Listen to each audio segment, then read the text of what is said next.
বাংলাদেশ বিনোদন লীগের নাম নাকি চেঞ্জ করছে। নাম চেঞ্জ করে দিছে নাকি বৃদ্ধাশ্রম বিনোদন লীগ।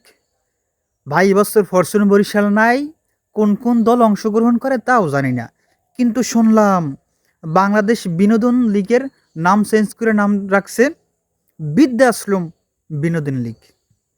এই হলো অবস্থা। মানে কেন রাখছে এটা তো একটা মিনিং আছে। মিনিংটা হইছে বাংলাদেশ প্রিমিয়ার লিগে বিপিএলে প্লেয়ার আসছে যে শোহেব মালিক, যার বয়স ৪৫ বছর, যার বয়স ৪৫ বছর।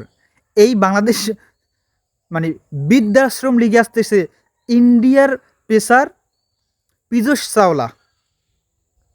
পীযূষ চাওলা সে ক্রিকেট ছাড়ছে, আন্তর্জাতিক ক্রিকেট ছাড়ছে ১২ বছর হয়ে গেছে।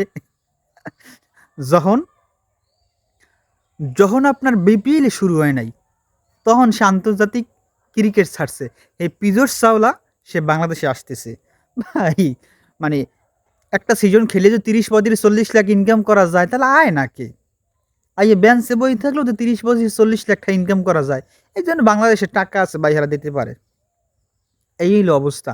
ওইদিকে দেখলাম আফগানিস্তানের এক পোলা আইতে আছে, যেই পোলার কেউ চেনেই না, যেই পোলার বয়স নাকি ১৬ ১৭ বছর। এই হইলে বাংলাদেশ বৃদ্ধাশ্রম লীগের অবস্থা। প্লেয়ারে এমন টান পড়ছে, প্লেয়ার খুঁজে পায় না। এই হইলে বাংলাদেশের বিপিএল এর অবস্থা এক কয়দিন পর আর থাকবে না, থাকবে না। এই বিপিএল, এই বৃদ্ধাশ্রম লীগ আর থাকবে না।